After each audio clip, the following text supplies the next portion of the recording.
Kingdom में हमने phylum 11 पढ़ा और फाइलम 11 था वर्टिब्रेटा। वर्टिब्रेटा में हम लोग बात करेंगे अभी टेट्रापोडा सुपर क्लास में, class number 2 that is reptilia. तो अभी तक हमने देखा था एम्फीबिया था पहला टेट्रापोडा में एम्फीबिया, और एम्फीबिया में जो एनिमल थे उनको प्लांट, लैंड और वाटर दोनों की रिक्वायरमेंट थी सेक्सुअल रिप्रोडक्शन करने के लिए। रेप्टाइल्स जो होते हैं यहाँ पे ऐसा कोई रिक्वायरमेंट नहीं है। बहुत सारे रेप्टाइल्स आपके ज़मीन के ऊपर सरवाइव करते हैं और कुछ रेप्टाइल्स पानी के अंदर भी पाए जाते हैं। ऐसा नहीं है, पानी वाले पानी में ही रहेंगे, ज़मीन वाले ज़मीन पे रहते हैं। मोस्ट ऑफ रेप्टाइल्स जो है वो ओवीपेरस होते हैं। ओवीपेरस, ओवीपेरस का मतलब अंडे देते हैं। और कुछ एनिमल जो बच्चे पैदा करते हैं उनको क्या बोलते हैं? उनको विविपेरस बोलते हैं। विविपेरस जो सीधा बच्चे पैदा करते हैं उनको विविपेरस। तो रेप्टाइल्स कैसे होंगे? रेप्टाइल्स होंगे ओवीपेरस। एम्फीबिया में हमने देखा कि 3 चैम्बर हार्ट होता है। हम यहाँ पर रेप्टाइल्स में बात करेंगे तो यहाँ पर भी जो हार्ट होता है वो भी 3 चैम्बर का ही होता है, लेकिन इनके अंदर जो क्रोकोडाइल होता है, क्रोकोडाइल में 4 चैम्बर हार्ट होता है।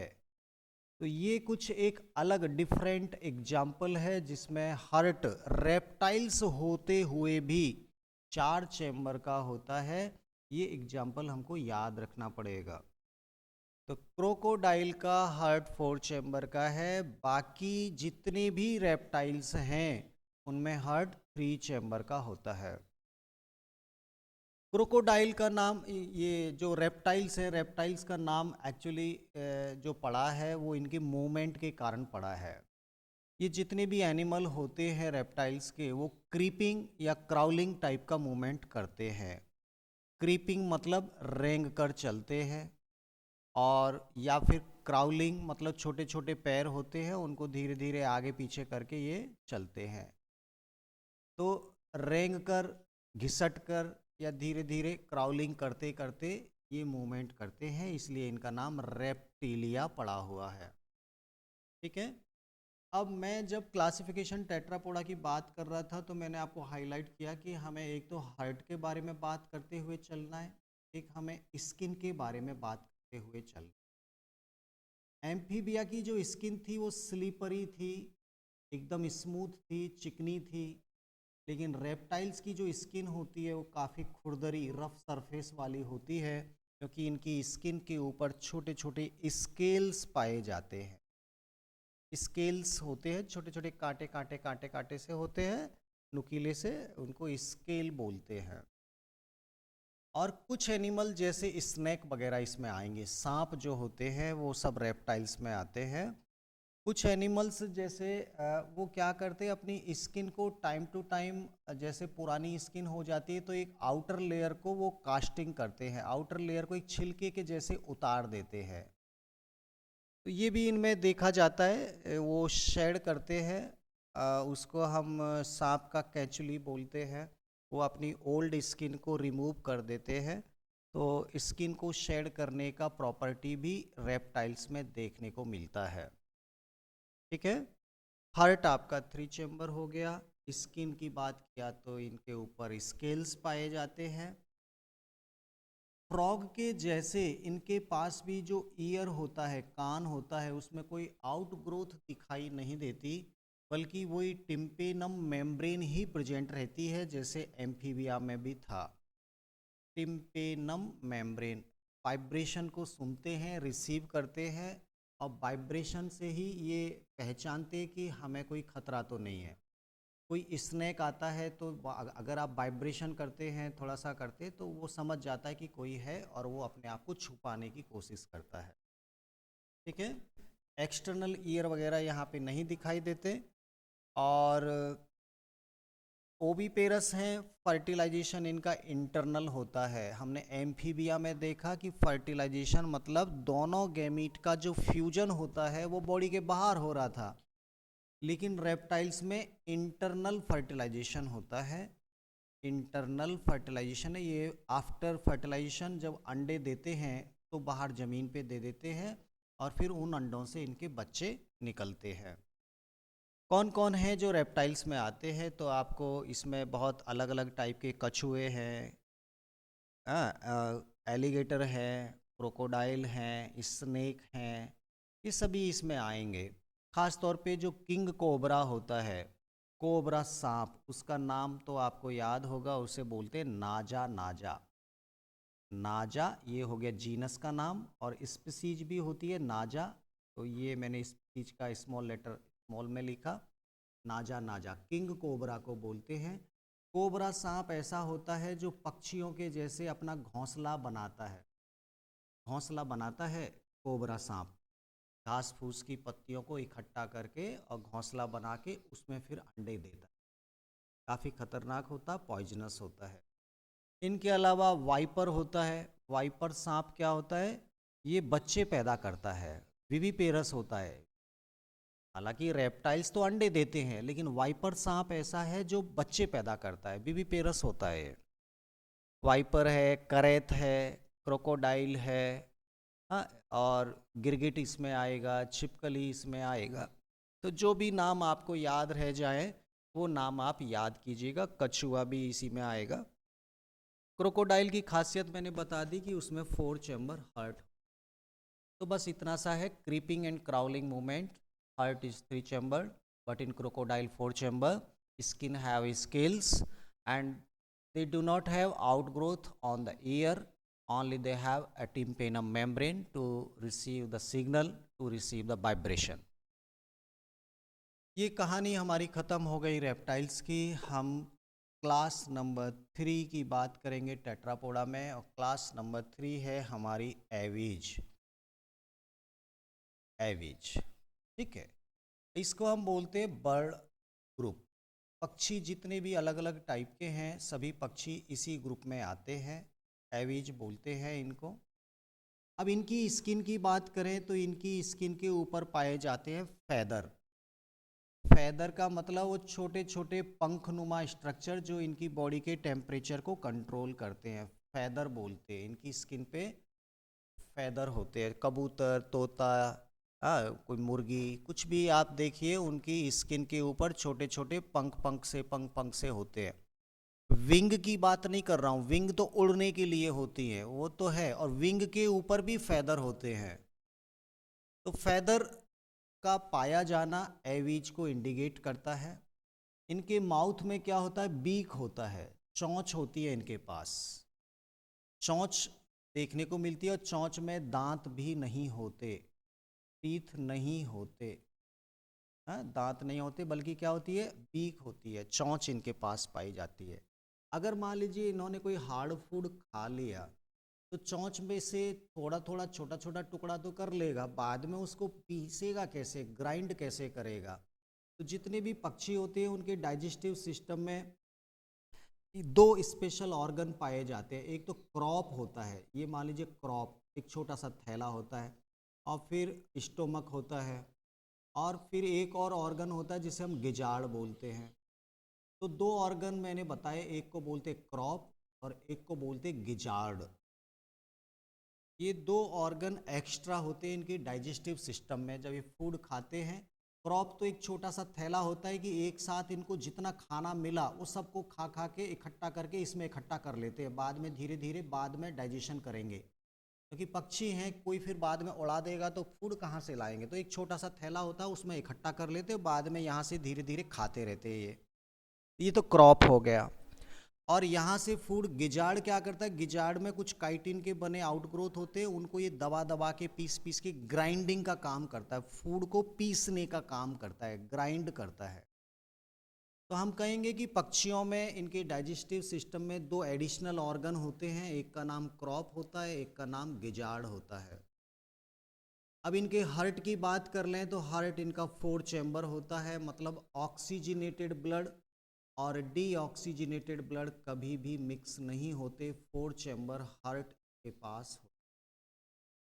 फैदर की बात हो ही गया था, स्किन के ऊपर फैदर होते हैं, इनके पास बीक होती है, चोंच होती है, इनके पास गिजार्ड और क्रॉप नाम के 2 ऑर्गन डाइजेस्टिव सिस्टम में होते हैं।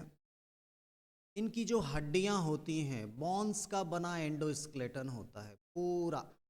पक्षियों की बॉडी के अंदर बोन्स का बना बहुत बढ़िया एंडोस्केलेटन होता है, और उस एंडोस्केलेटन में जो बड़ी बड़ी हड्डियां होती है उनके अंदर छोटी छोटी एयर कैविटी पाई जाती है। जैसे मान लीजिए ये इसकी एक बोन है, हाँ मान लीजिए ये बोन है, इस बोन के अंदर छोटी छोटी एयर कैविटी पाई जाती हैं जिनमें हवा भरी रहती है, जिसके कारण इन हड्डियों का वजन भी कम हो जाता है, और ऐसी हड्डियां पक्षी को हवा में उड़ने में काफ़ी मदद करती हैं।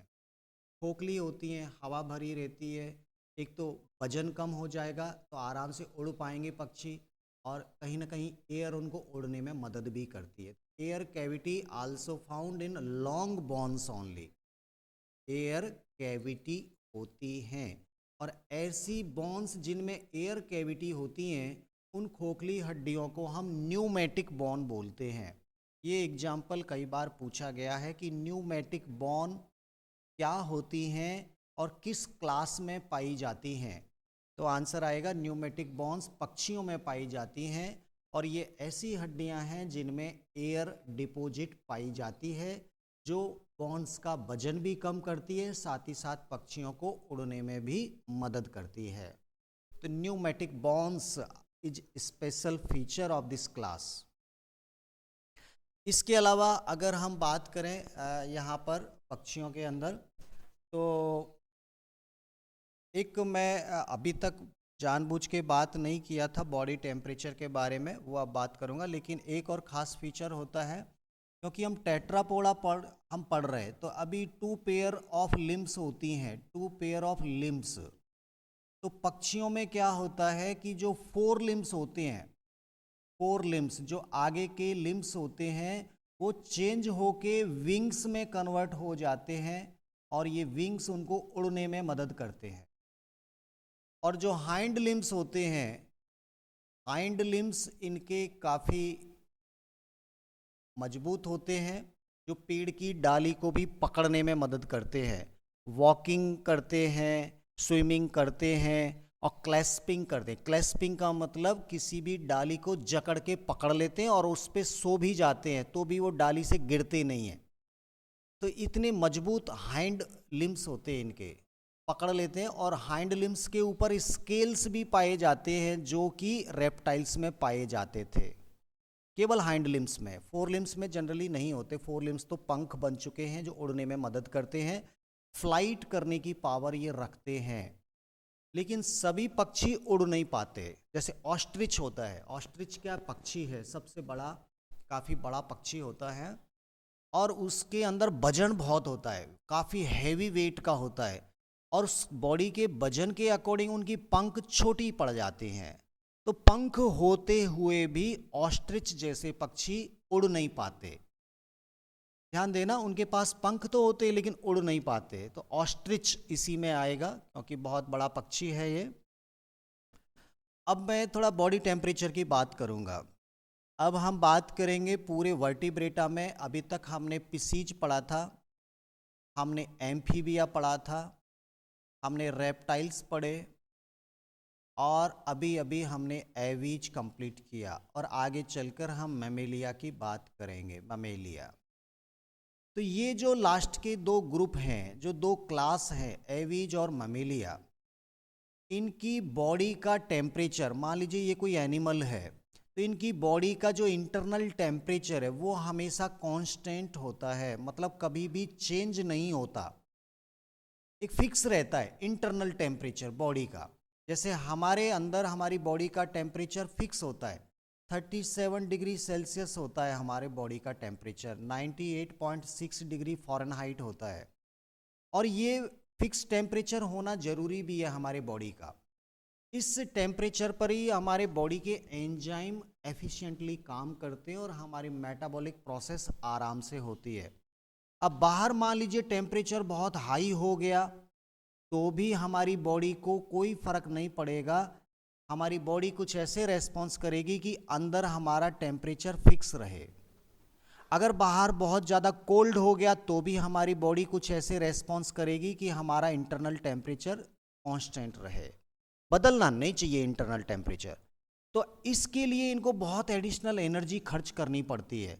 अगर बाहर गर्मी बहुत ज़्यादा है तो इसकी बॉडी में स्वेटिंग आना शुरू हो जाएगा, पसीने आएंगे, पसीने इवेपोरेट होंगे तो बॉडी कूल हो जाएगी। जब कोल्ड होता है तो इसकी बॉडी में बहुत सारी एनर्जी प्रोड्यूस की जाएगी ताकि अंदर हीट पैदा की जा सके, मसल से एक दूसरे को रगड़ना शुरू कर देंगी, कपकपी लगना शुरू हो जाएगी। तो कुल मिला के एक बॉडी के टेम्परेचर को कांस्टेंट बनाए रखने में बहुत सारी एनर्जी की आवश्यकता होती है। और ये जो एनिमल हैं ये इतनी एनर्जी इसलिए प्रोड्यूस कर पाते क्योंकि इनके अंदर हार्ट जो होता है वो 4 चैम्बर का होता है, और 4 चैम्बर के हार्ट में ऑक्सीजन वाला ब्लड डीऑक्सीजनेटेड ब्लड से कभी मिक्स नहीं होता। तो ऑक्सीजन की प्रेजेंस में जब रेस्पिरेशन होता है तो ये सफिशिएंट एनर्जी प्रोड्यूस कर पाते हैं। और इधर क्या प्रॉब्लम था, यहाँ पे तो हार्ट 2 चैम्बर था, यहाँ 3 चैम्बर था, यहाँ पे भी 3 चैम्बर था, केवल क्रोकोडाइल में 4 हुआ था, केवल क्रोकोडाइल में। तो इनके अंदर इतना एनर्जी प्रोड्यूस नहीं हो पाता कि ये अपने बॉडी के टेम्परेचर को कांस्टेंट रख पाएँ, ये रख ही नहीं पाते। ये तो मान लीजिए इनकी बॉडी है, अंदर अभी मान लीजिए 37 है और बाहर मान लीजिए 48 हो गया, तो ये क्या करते हैं, इनकी बॉडी का टेम्परेचर भी बढ़कर बाहर के टेम्परेचर के अकॉर्डिंग हो जाएगा। अगर बाहर मान लीजिए 10 डिग्री सेल्सियस हो गया तो अपनी बॉडी के टेम्परेचर को भी बदल के ये 10 में चेंज कर लेते हैं। तो अगर बॉडी के टेम्परेचर को कांस्टेंट नहीं रखा जाता बल्कि एक्सटर्नल एनवायरनमेंट के अकॉर्डिंग अगर बॉडी का टेम्परेचर चेंज होता रहता है तो इन एनिमल को हम कोल्ड ब्लड एनिमल कहते हैं। इनको क्या बोलते हैं, कोल्ड ब्लड एनिमल। और जिनकी बॉडी का टेम्परेचर हमेशा फिक्स रहता है उसको हम बोलते हैं हॉट ब्लड एनिमल। ये बहुत इंपॉर्टेंट कंसेप्ट है, आपको याद होना चाहिए। तो 2 तरह के एनिमल हो गए, हॉट ब्लड और कोल्ड ब्लड। हॉट ब्लड में केवल 2 आएंगे, एवीज आएगा और ममेलिया आएगा। और हॉट ब्लड बनाए रखने के लिए बहुत एनर्जी चाहिए, केवल ये ऐसा कर पाते हैं क्योंकि इनके अंदर हार्ट 4 चैम्बर का होता है। ठीक है, अब ये तो हो गए जनरल नाम। अब इनके बायोलॉजी में क्या बोलते हैं, कोल्ड ब्लड एनिमल को क्या बोलते हैं वो पूछा जाता है। कोल्ड ब्लड एनिमल को हम बोलते हैं पोइकिलोथर्मस। इनको क्या बोलते हैं, पोइकिलोथर्मस। थर्मस का मतलब टेम्परेचर, पोइकिलोथर्मस का मतलब होता है कोल्ड ब्लड एनिमल।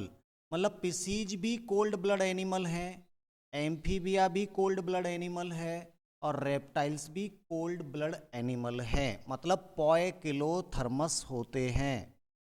जबकि एवीज और ममेलिया जिनकी बॉडी का टेम्परेचर फिक्स रहता है उनको हम बोलते हैं होमियोथर्मस। उनको क्या बोलते हैं, होमियोथर्मस।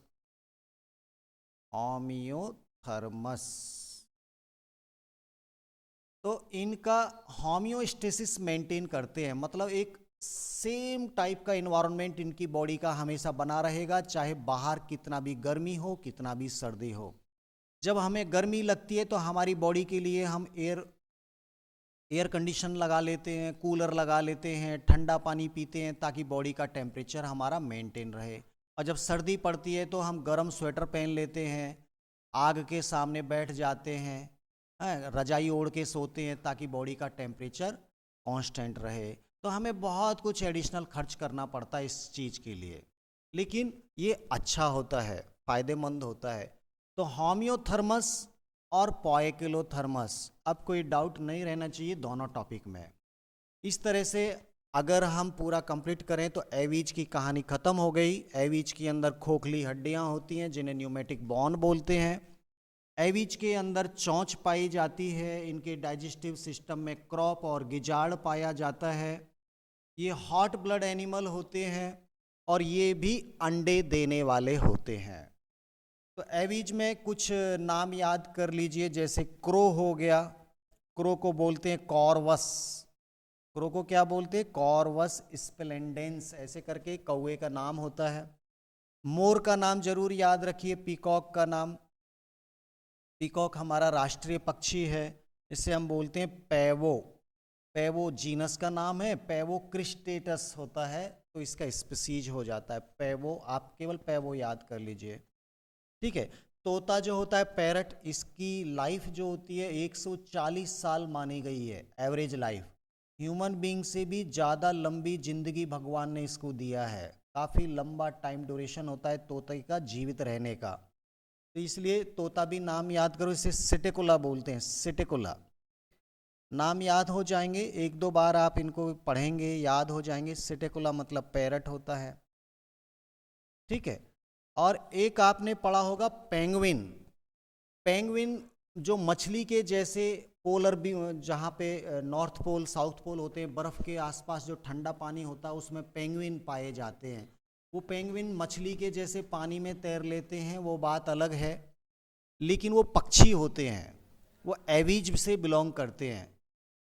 हाँ, तो पेंगुइन आपको लगेंगे जैसे कि वो फिश हैं, आप हो सकता कंफ्यूज हो जाएं, उनको मैमल्स बोलना शुरू कर दें, लेकिन वाकई में पेंगुइन क्या होते हैं, वो पक्षी होते हैं और उनको एवीज में ही शामिल करना पड़ेगा, पेंगुइन ये एवीज में आते हैं। वल्चर होता है गिद्ध, जो मरे जानवरों को खाता है, वल्चर आजकल ये एंडेंजर्ड स्पीसीज है, लगभग विलुप्त होने के कगार पे आ चुके हैं, वल्चर इनको बोलते हैं, गिद्ध। लास्ट एंड फाइनल क्लास भी ख़त्म करेंगे जिसे हम बोलते हैं ममेलिया। तो क्लास नंबर टेट्रापोडा की चौथी ओवरऑल 5वीं क्लास है जिसे हम बोलते हैं ममेलिया। इसके क्या क्या फीचर हैं वो आप जान लीजिए।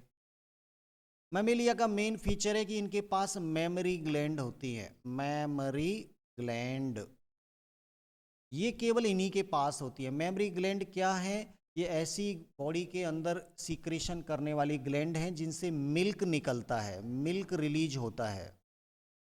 तो जिनके पास मिल्क रिलीज करने वाली ग्लैंड होती हैं उनको मेमोरी ग्लैंड बोलते हैं। और ख़ास तौर पे इनके पास माउथ के अंदर टीथ पाए जाते हैं, माउथ के अंदर टीथ होते हैं और टीथ भी अलग अलग टाइप के होते हैं।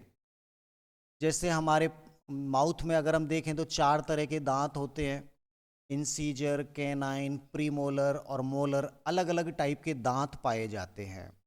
तो ये ममेलिया की खासियत होती है, मेमोरी ग्लैंड इनके पास होती है।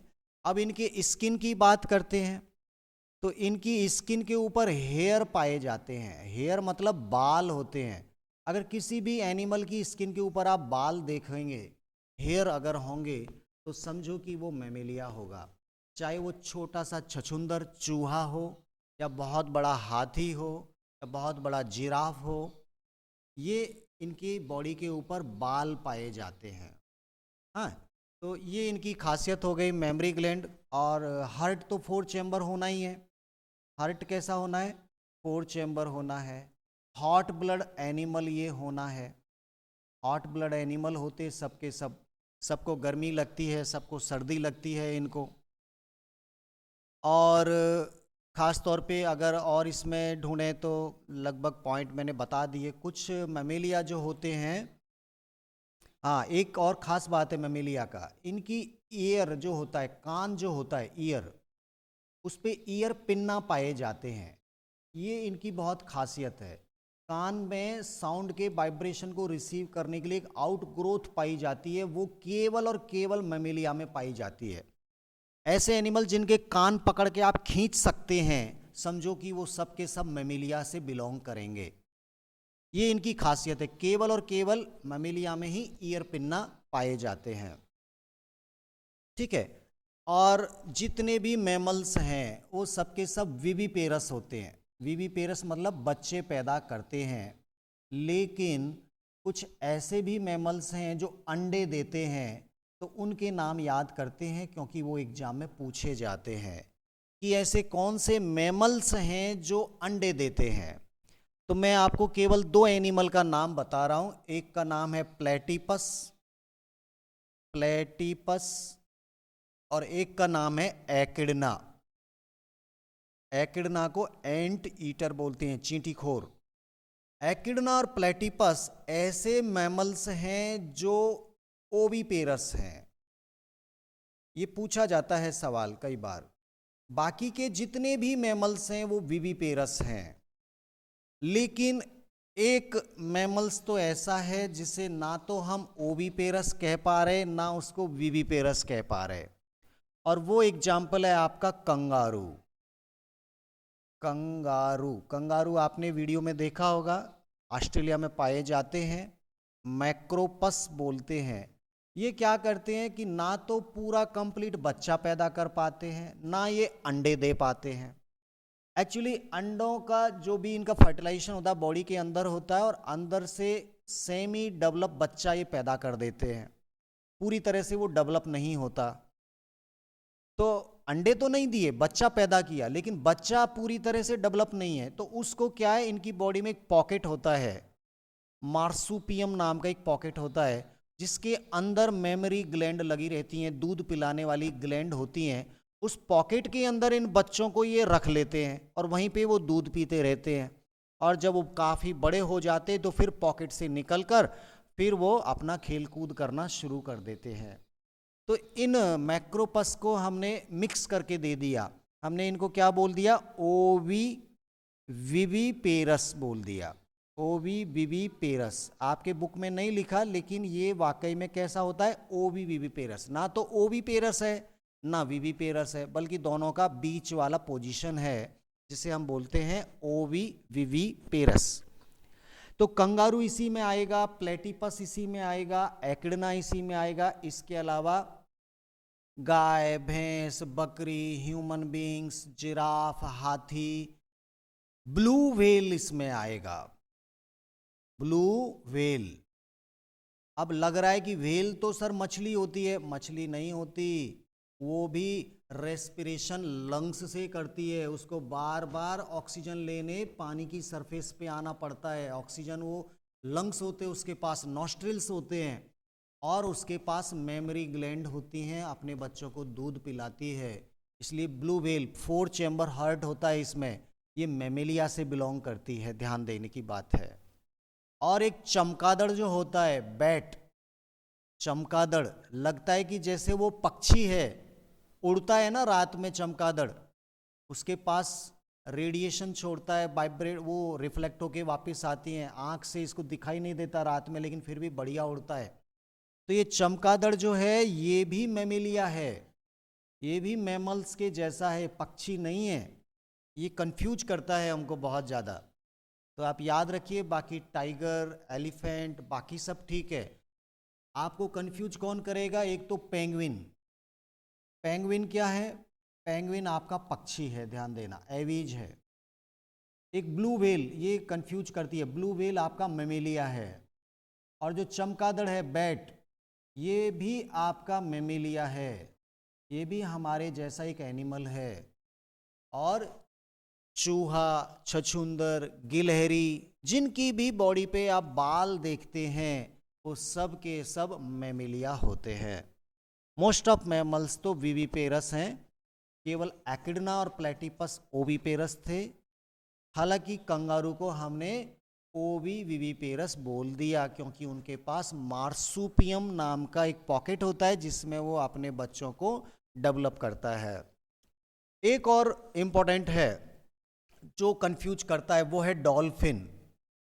डॉल्फिन क्या होती हैं, आपको लगेगा सर डॉल्फिन तो मछली होती हैं, लेकिन यहाँ पे भी गलत हो जाएगा। डॉल्फिन भी क्या होती हैं, मैमेलिया होती हैं। ब्लू व्हेल और डॉल्फिन ये दोनों मैमेलिया होती हैं, यहीं पे बच्चे कंफ्यूज हो जाते हैं। आई थिंक आपको ये सब कुछ डाउट क्लियर हुए होंगे। एनिमल का क्लासिफिकेशन आप बढ़िया से देखे होंगे। जिस जिस जानवर का फ़ोटो और वीडियो आपको देखना होगा, आपने ज़रूर गूगल पे सर्च किया होगा, यूट्यूब पे आपने चलाया होगा, चलाना चाहिए ताकि आपका इंटरेस्ट बना रहे। आपकी टेक्स्ट बुक में एक टेबल दिया है बहुत बड़ा, और वो टेबल बहुत सिंपल हो चुका है। मैं चाहूँगा कि वो टेबल मैं आपको दिखाऊँ एक बार। तो इस टेबल पे आप थोड़ा ध्यान दीजिए, यहाँ पे सभी फाइलम को एक तरह से शॉर्ट करके बता दिया कि क्या क्या किस में होता है। सबसे पहले पॉरीफेरा की बात करेंगे। पहला फाइलम था जिसका बॉडी लेवल सेलुलर था। सीलोम तो बात करना ही नहीं है, सीलोम तो जब ट्रिप्लोब्लास्टिक होगा तब बात करेंगे, ठीक है। लेकिन इनका फीचर था कि बॉडी के ऊपर पोर पाए जाते हैं। ये फिलेंट्रेटा था जिसमें हाइड्रा था। हाइड्रा में नीडोब्लास्ट सेल मौजूद थी, रेडियल सिमेट्री था। टीनोफोरा में भी रेडियल सिमेट्री था लेकिन कॉम्ब प्लेट मौजूद थी। प्लेटीहेल्मिन्थीज फ्लैट वर्म थे, बाइलेटरल सिमेट्री शुरू हो गई थी, फ्लैट बॉडी थी, सकर और हुक जैसी स्ट्रक्चर यहाँ पाई जा रही थी, ऑर्गन लेवल हो गया था बॉडी का। एस्के हेल्मिन्थीज था, राउंड वर्म था, इनको राउंड वर्म बोला गया था। एनिलिडा में आपका अर्थवॉर्म आया था, मेटामेरिक सेगमेंटेशन था इसके अंदर, क्लोज सर्कुलेटरी सिस्टम भी था, ठीक है। आर्थ्रोपोडा में आपके क्या हो गए, ये एस्के हेल्मिन्थीज, एनिलिडा, आर्थ्रोपोडा, मोलस्का, ये सब मैंने आपको पूरे पढ़ाए हैं। और कॉर्ड डेटा में खास तौर पे लिखा कि notochord, dorsal hollow nerve cord और गिल स्लिट पाए जाते हैं। तो ये पूरा ओवरऑल 11 फाइलम को डिस्कस किया गया है। एक बार इसको पढ़िएगा, समझिएगा, बाकी अलग अलग फाइलम मैंने अच्छे ढंग से आपको करवा दिए। तो आज का क्लास